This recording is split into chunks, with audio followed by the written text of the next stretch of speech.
Слушайте добре. За тези, дето ни мислят за стадо. Чуйте истината в лицето.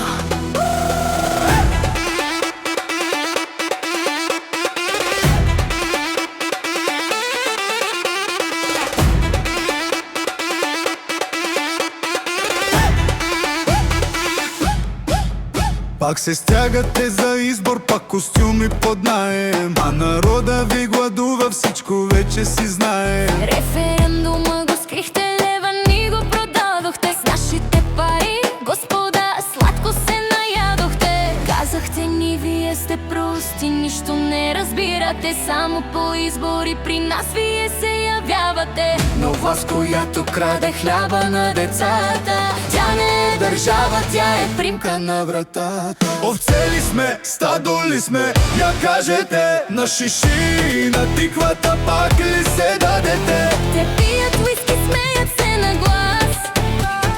Пак ще ни изберат, пак са под нас. Не ни питахте, ама хич не ни питахте. България на баница си я нарязахте. Държавата крадете, народа ви е роб, но за лъжите ваши изкопахме ви гроб. Платихте на бабаите да ни мъчкат и да бият, че мирните хора не искат страх да се крият. Нарекохте ни хулигани, маските ви паднаха, всички наши милиони в джоба ви се събраха. Погледни си, децата стягат куфари за чужбина. Заради шиши и тиквата ли живота ти замина? Всеки глас за тях е кражба от живота на детето ти. Пак ли ще ги избереш?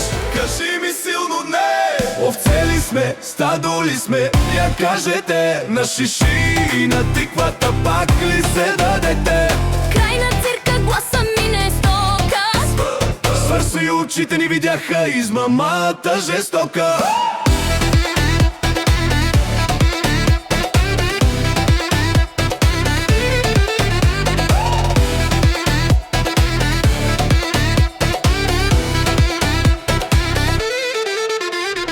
Изборите идват, пак ще обещавате. А референдумът не го погребахте.